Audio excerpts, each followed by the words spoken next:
ભક્ત ગોરા કુંભાર. શું થયું બેટા? શું થયું? હા બેટા, માં મળી જશે. બેટા શું થયું બેટા? આ નિભાડા તરફ આંગળી કરીને કેમ એની માનું નામ દે છે? ક્યાંક એની માં તો આવી રીતે. ના ના ભગત, શુભ શુભ બોલો. બેટા ત્યાં માં નથ.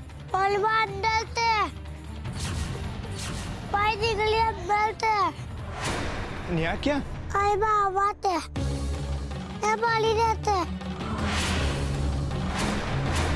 આ હું કર્યું ભગત તમે? એની ઢીંગલી જેને એ માં કહેતો હતો એ આમાંના જ એક માટલામાં હતી. હું? અને તમે બધાય માટલા આ નિભાડામાં જોયા વગર નાખી દીધા. અરે તુલસી, તમે આ હું કયો છો? વિચારો હવે કેટલો દુખી થશે. એની ઢીંગલી એની માં બરાબર હતી. ગોવિંદ, ગોવિંદ, ત્યાં નો જવાય. ત્યાં જઈશ તો દાજી જઈશ. બેટા, હું તને એના જેવી જ બીજી ઢીંગલી લાવી આપીશ. હો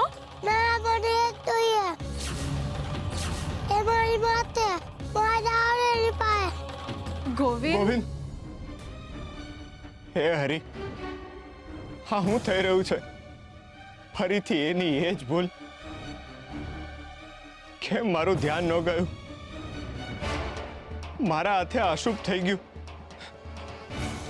ગોવિંદ બેટા, હું તને એ ઢીંગલી પાછી લાવી આપું છું. હરે કૃષ્ણ, હરે કૃષ્ણ.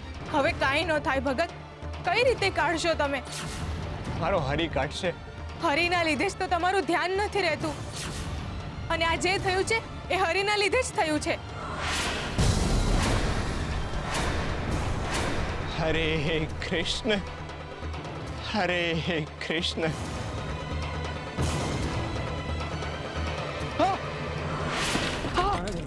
ભગત!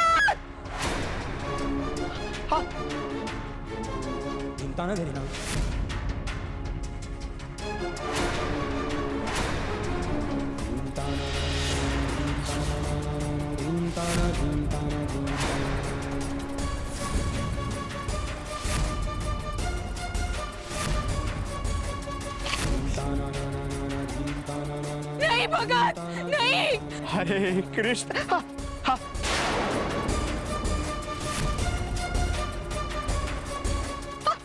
હરે કૃષ્ણ. હે હરી! ભગત, મહેરબાની કરીને બહાર નીકળો. ભગત, આવું ના કરો. તમે દાજી જશો.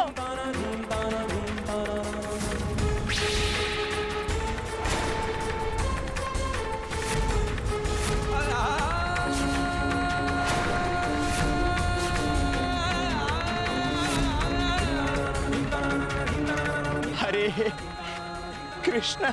હા. હરે કૃષ્ણ.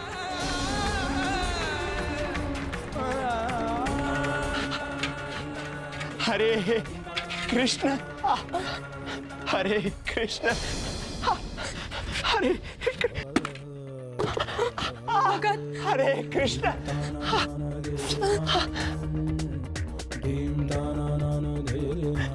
અરે બેટા, ગરમ છે, તું દાજી જઈશ. હું આપું.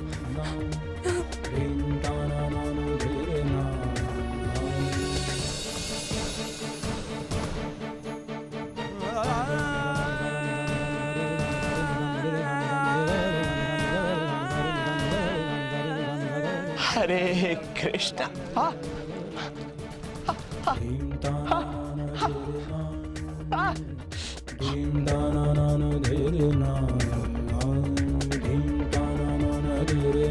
હરે કૃષ્ણ. હરે કૃષ્ણ.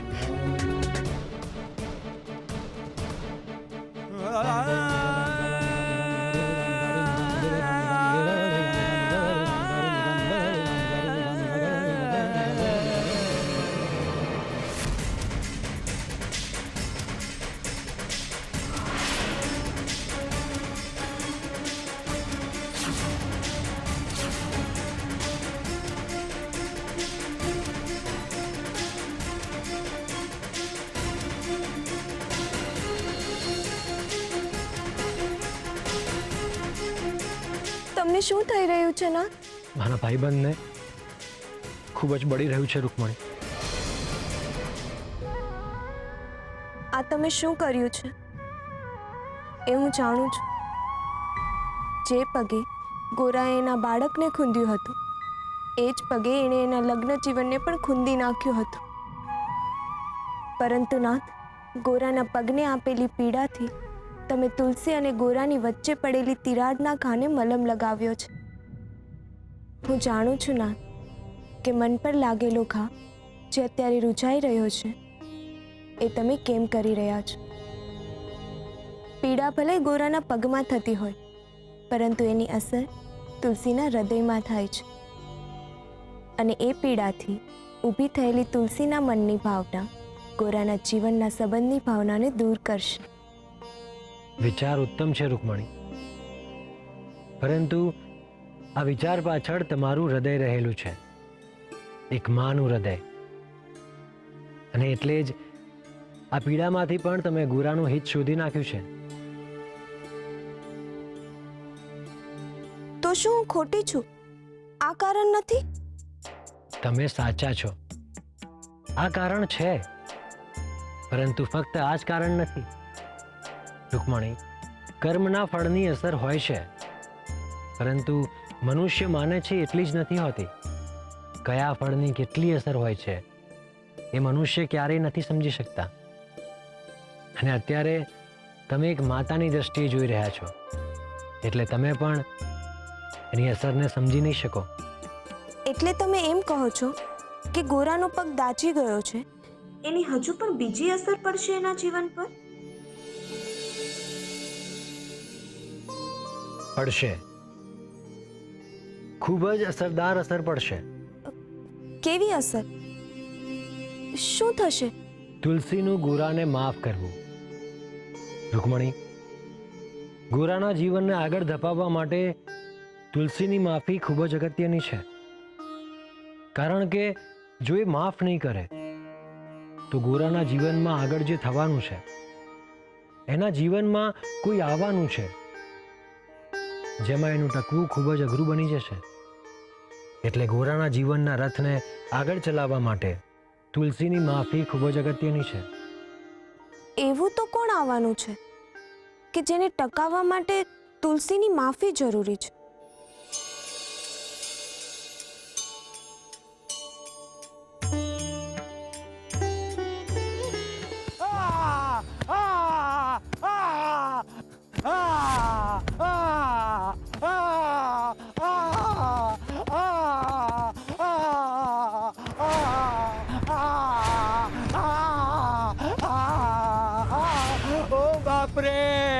ખવૈયા કરો યુવરાજ, ખવૈયા કરો.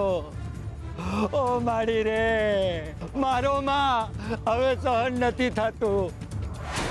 દયા કરો મુજ ગરીબ પર, બહુ પીડા થાય છે. પીડા થાય છે? પીડાને અટકાવી હશે તો કર ભરવો પડશે. જુઓ છો ને તમે બધા, યુવરાજ છું આ રાજ્યનો. કર એ મારો અધિકાર છે અને તમે લોકોએ મને કર આપવાની ના પાડી. મને ના પાડી.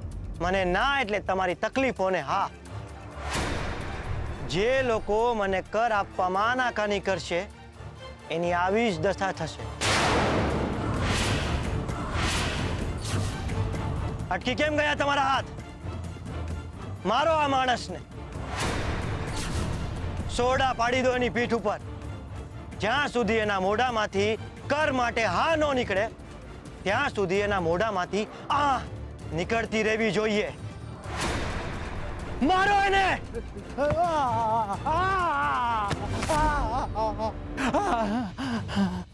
મહેરબાની કરો યુવરાજ, મહેરબાની કરો. તમારું ચાબુક હવે આ ખોળ્યું નહીં ખમી શકે. તમારું રાજ્ય તમારા જેવા દેશદ્રોહીઓને નહીં ખમી શકે. જે કર નહીં આપી શકે એને જીવવાનો કોઈ અધિકાર નથી. નહીં યુવરાજ, નહીં. આવો જુલમ નહીં કરો. આ વરહે વરહાદ ઓછો પીડો છે. ધરતીએ અન્ન ઉપજાવ્યું નથી. અમને પોતાને ખાવાના ફાફા છે તો તમારો કર ક્યાંથી ભરી શકીએ?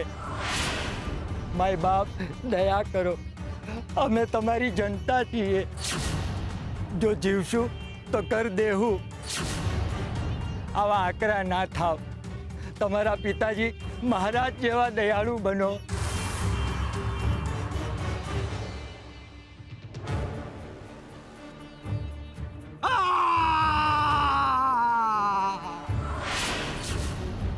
મૂર્ખ છે, મૂર્ખ છે મારા પિતાશ્રી.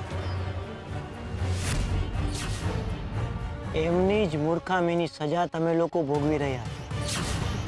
એમને રાજ્ય ચલાવતા નથી આવડતું, પણ મને આવડે છે. હું સમજી ગયો છું કે તમારા જેવી નઠોર પ્રજા પાસેથી કામ કઈ રીતે લેવું. જો રાજ્ય ચલાવવું હોય તો આ જ રીતે ચાબુક ચલાવવી પડશે. જોઈ શું રહ્યા છો? મારો અને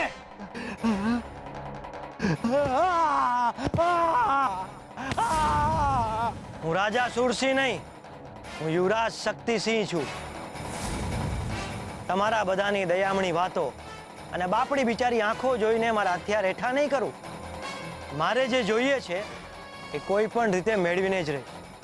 એ ગાંઠ મગજમાં બાંધીને રાખજો.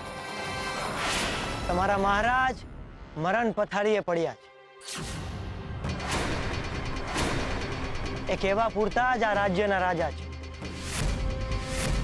બાકી આ આખા રાજ્યની ધુરા હવે મારા હાથમાં છે, અને મારા હાથમાં જે છે એને કઈ રીતે સંભાળવું એ મને બહુ સારી રીતે આવડે છે.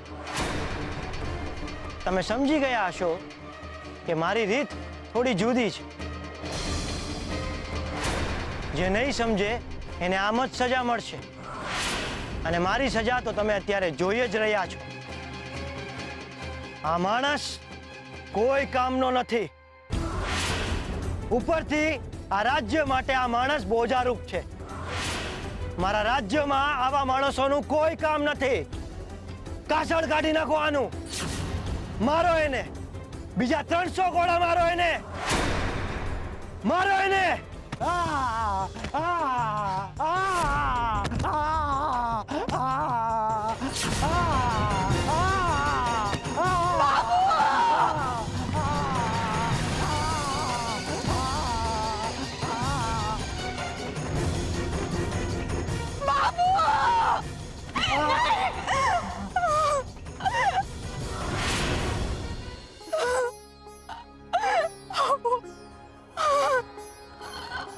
છોડી દો મારા બાપુને, વધારે નહીં મારો.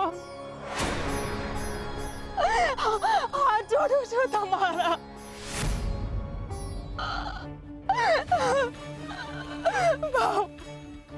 વાહ, સુંદર, અતિ સુંદર. કેટલું મોહક નકશિક. મારા બાપાને વધારે નહીં મારો, એમને મારો નહીં, જવા દો એમને. અમારું હંધુય તમારું જ છે, પણ આ વખતે કાંઈ નથી પાક્યું. આ વખતે વરસાદ હાચી હાથ નથી પડ્યો, બહુ ઓછો પડ્યો છે સરકાર. મારા બાપા ખોટું નથી બોલતા. ધરતીમાં ધાન નથી પાક્યું તો તમને ક્યાંથી દઈએ? બેટા ગંગા, તમારે જે જોઈએ એ બધું તમારું. જો હવે વધારે મારશો ને તો મારા બાપા દેહ છોડી દેશે. અમે તમને ખેતર આપી દઈશું, અમારું ખોડું આપી દઈશું. મારા બાપાના જીવ સિવાય તમારે જે જોઈતું હોય અંધુય તમારું, પણ મારા બાપાને જવા દો, જવા દો મારા બાપાને.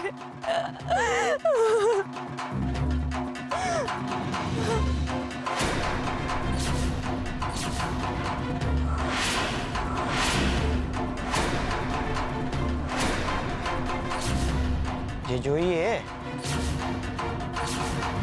તારા બાપુના બદલામાં મને જે જોઈએ એ આપીશ તું? નહીં યુવરાજ,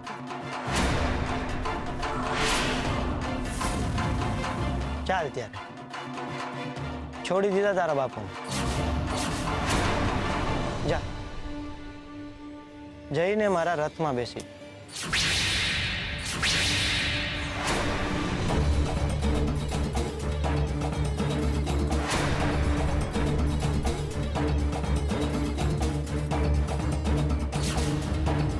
સાંભળ્યું નહીં તે?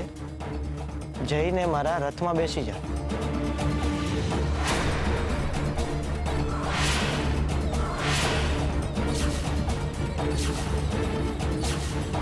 તારા બાપનો જીવ વાલો નથી તને?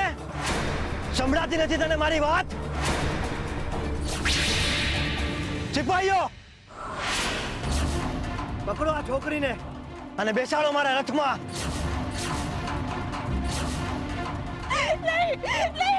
નહીં યુવરાજ, નહીં.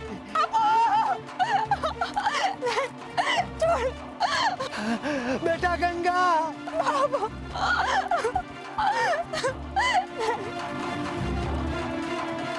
બેટા ગંગા.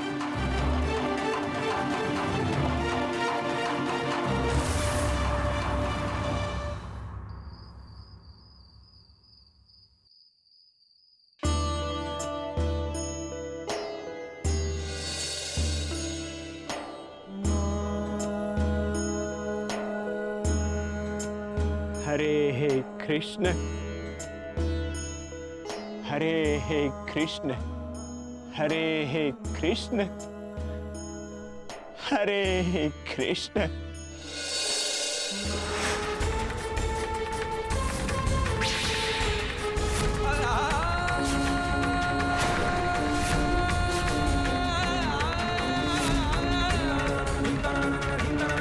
હરે કૃષ્ણ,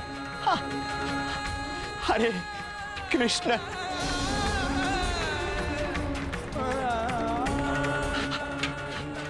હરે કૃષ્ણ. શું કરવું ભગતનું? આટલા દાજ્યા છે છતાંય હજુ મુખ પર સ્મિત છે. એમના ડામ જોઈને મારું હૈયું હચમચી ગયું, પણ એમના હૈયામાં હજુય હરી જ છે. હરે કૃષ્ણ. કઈ રીતે રહી શકે છે આવી વેદનામાં પણ એ આમ હસતા?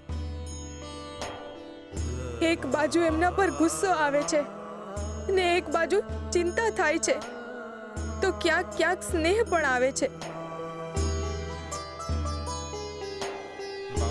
કોઈ માણસ અજાણ્યાની ઢીંગલી હાટું આટલું બધું કરે?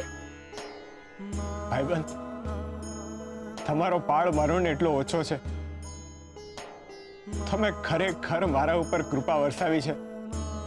નહીતર હા માણા બળી જાય એવા નિભાડામાં હા કપડાની ઢીંગલી ક્યાંથી હાજી રહે? ખરેખર તમારી કૃપા વિના અશક્ય છે.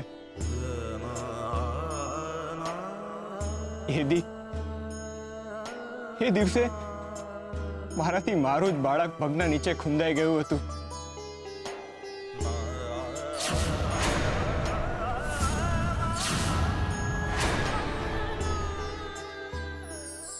સંત. સંત એટલો પવિત્ર શબ્દ છે કે જે બોલતા કે સાંભળતાની સાથે જ મનમાં સંતોષની લાગણી અનુભવાય છે. પરંતુ મનુષ્ય ક્યારેક સંતની વ્યાખ્યા કરવામાં ભૂલ કરી બેસે છે. ભગવા વસ્ત્રો પહેરીને ફરનારને સંતની ઉપાધિ આપી દેવામાં આવે છે. પરંતુ સંત એટલે એ વ્યક્તિ જે હંમેશા સત્યના માર્ગે ચાલે છે. સંત એટલે સ્વાર્થનો અંત, જે પોતાની જાતને ભૂલીને હંમેશા બીજાના સુખનો વિચાર કરે છે, જે હંમેશા દરેક કાર્ય સમાજના કલ્યાણ માટે કરે છે, જેના જીવનનો પરમ હેતુ ફક્ત ને ફક્ત સેવા જ હોય, એ જ છે સાચા સંત.